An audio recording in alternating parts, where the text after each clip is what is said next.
This reading is going to be the whole of the Acts of the Apostles, if I can manage.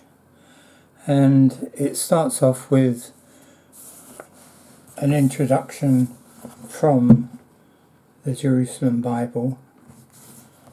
So that's not part of the Acts of the Apostles book, but it's the translator's introduction. And then it goes on to Mark's introduction to the Acts of the Apostles. And that's what I'll do today, and I'll do a bit more another day. So this is the Jerusalem Bible introduction to the Acts of the Apostles.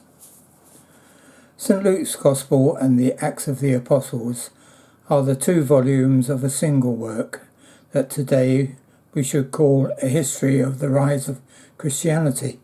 The two books are inseparably linked by their prologues and by their style.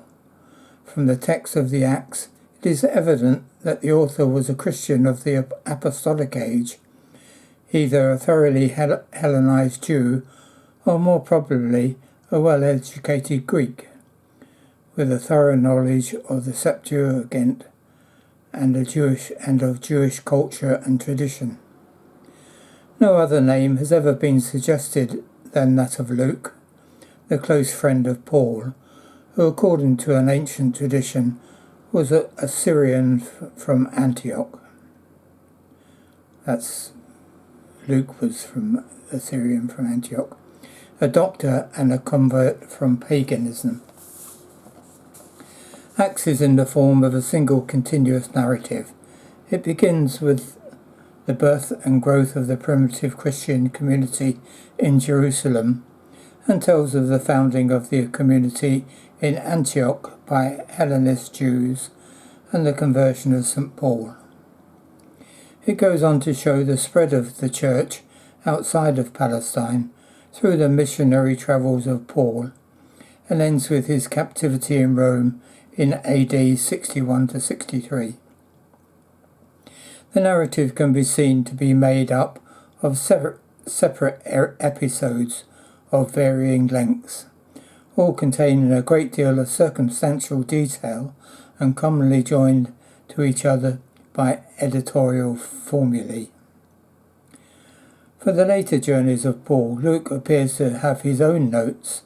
The rest of the book confirms the claim made in the prologue of the first volume, Luke 1:1-4, that the author collected a large quantity of evidence from a variety of sources. In the editing of this and the chronological arranging of it, a certain amount of repetition, fusion, and anomalies in the order of incidents was unavoidable, but the basic reliability of the work may be seen by checking Luke's account of Paul's missionary activities with Paul's own letters, which were not among his sources.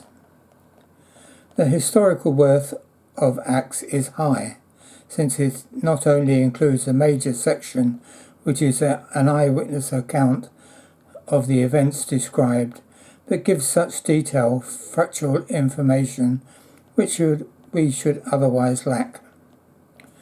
Although Luke, like any other classical historian, took the freedom to reconstruct speeches which he had not himself heard, there is every evidence that he went back to true sources and treated them with respect. Notice, for instance, the archaisms and Semitisms left in the reported speech of Peter and Stephen, and the remarkable distinction between the simple theological background of the earliest Christian sermons and that of Paul's later teaching. It is also to be noted that he can include a speech which failed to convince his hearers.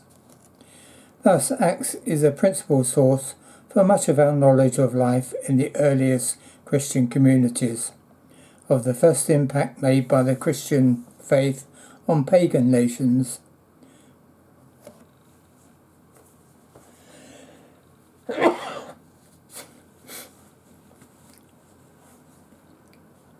of the primitive beginnings of church organisation, of earlier developments of Christology, of the personalities of the apostolic age.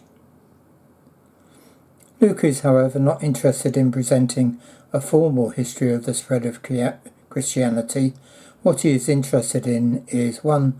The spiritual energy inside Christianity that motivates his expansion, and 2. The spiritual doctrine that he can show by objective lessons with the facts at his disposal. Well, I'm going to stop there because I don't want to mix up that with the actual book. So I'll stop there.